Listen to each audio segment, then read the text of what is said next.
पौन और महिलाओं के खिलाफ हिंसा के बीच सीधा लिंक है। A person with attention deficit has a stimulus seeking brain. They look for things to stimulate. आजकल म्यूजिक या डांस के नाम पर बहुत सी ऐसी रील्स और शॉर्ट वीडियो पोस्ट की जाती है जो तकनीकी रूप से पौन नहीं होती, लेकिन पूरी तरह से अश्लील और उत्तेजक होती है। सोशल मीडिया पर पौन और हिंसा का मिश्रण जैसे डीप फेक या इंटीमेट इमेज शेयरिंग महिलाओं को ब्लैकमेल करता है और हिंसा को भड़काता है। पोर्नोग्राफी महिलाओं को सिर्फ सेक्सुअल ऑब्जेक्ट के रूप में पेश करती है।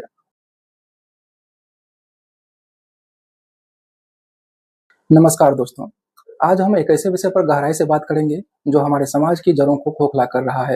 टॉपिक है कैसे इंटरनेट या सोशल मीडिया की गंदगी महिलाओं के खिलाफ हिंसा भड़का रही है। आज का डिजिटल दौर हमें असीमित जानकारी और कनेक्शन देता है, लेकिन इसी दौर में इंटरनेट पर फैली अश्लील सामग्री, जिसे हम पोर्नोग्राफी या गंदगी कह सकते हैं, एक खतरनाक जहर की तरह फैल रही है। यह न केवल युवाओं के मन को प्रभावित कर रही है, बल्कि महिलाओं के खिलाफ हिंसा को बढ़ावा दे रही है। हम देखेंगे कि कैसे यह सामग्री सहमति की परिभाषा को धुंधला कर देती है, महिलाओं को ऑब्जेक्ट के रूप में पेश करती है और सोशल मीडिया के जरिए अपराधों के ग्राफ को ऊपर चढ़ा रही है। साथ ही युवाओं पर इसका मानसिक प्रभाव और सॉफ्ट पॉर्न का सूक्ष्म लेकिन खतरनाक असर भी समझेंगे। यह सब ऑथेंटिक रिसर्च और स्टडीज पर आधारित है। सबसे पहले बात करते हैं कि इंटरनेट की यह गंदगी क्या है। अडल्ट कंटेंट आज हर स्मार्टफोन में आसानी से उपलब्ध है। पहले इस तरह की सामग्री के लिए खास दुकानों या छिपकर सीडी लाने की जरूरत होती थी, जिससे एक सामाजिक डर बना रहता था। लेकिन आज प्रत्येक व्यक्ति के पास फोन और सस्ता इंटरनेट है, जिससे यह आसानी से उपलब्ध हो जाता है।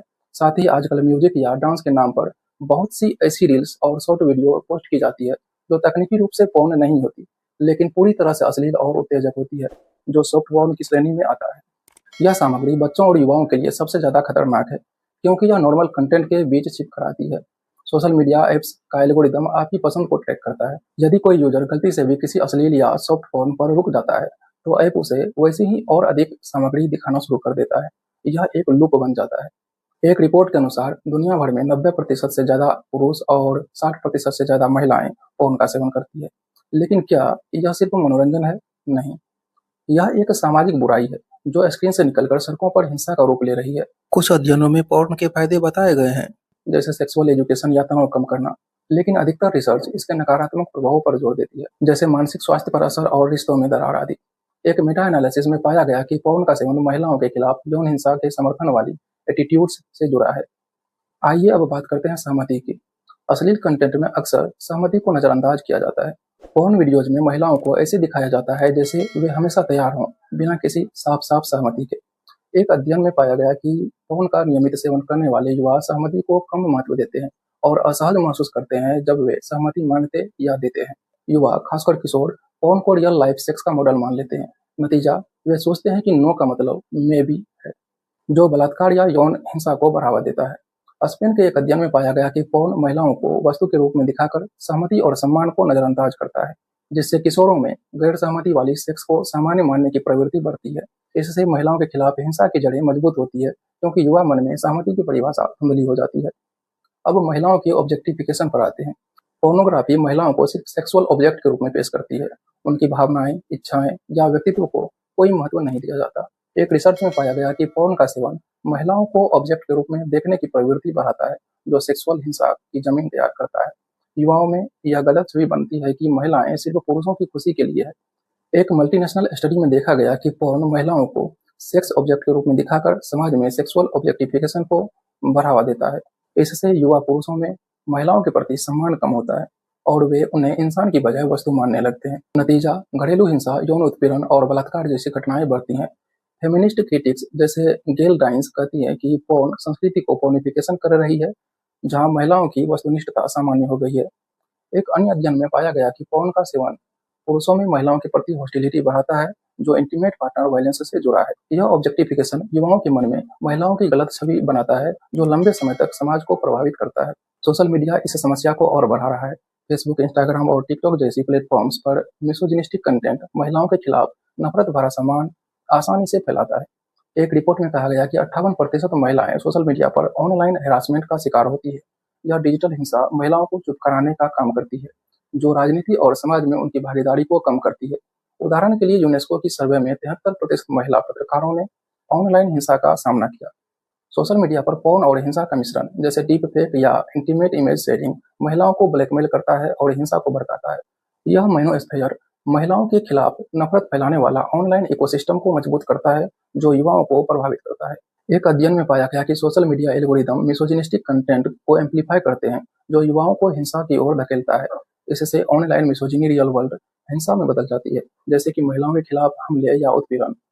अपराधों का बढ़ता ग्राफ इस समस्या का सबसे डरावना पक्ष है। पॉर्न और महिलाओं के खिलाफ हिंसा के बीच सीधा लिंक है।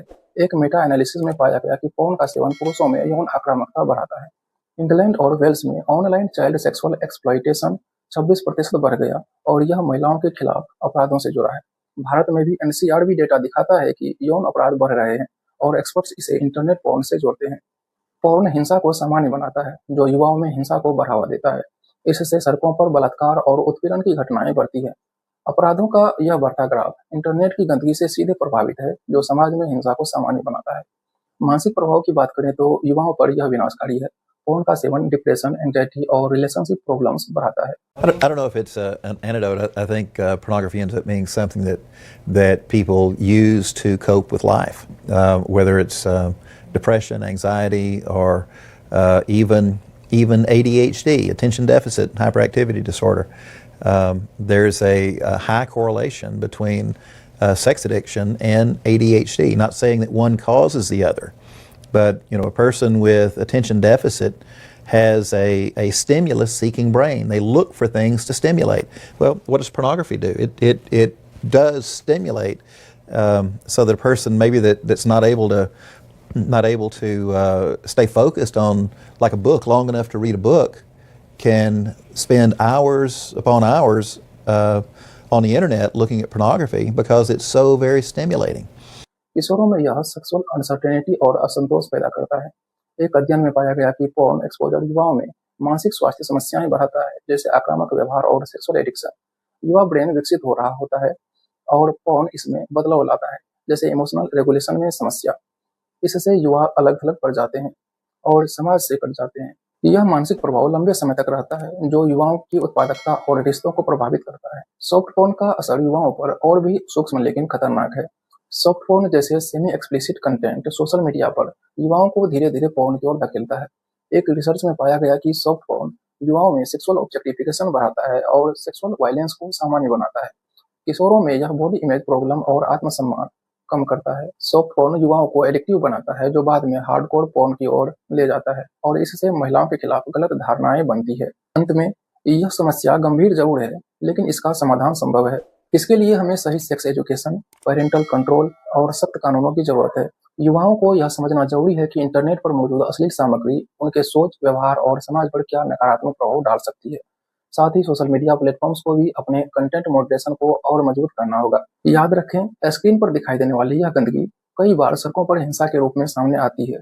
इसलिए हमें मिलकर जागरूकता फैलानी होगी और इस समस्या का जिम्मेदारी से सामना करना होगा। इस विषय पर आपकी क्या राय है, कमेंट में जरूर बताएं। अगर आपको यह वीडियो महत्वपूर्ण लगा हो तो इसे ज़्यादा से ज़्यादा शेयर करें ताकि समाज में जागरूकता फैल सके। साथ ही वीडियो को लाइक और चैनल को सब्सक्राइब करना ना भूलें। धन्यवाद।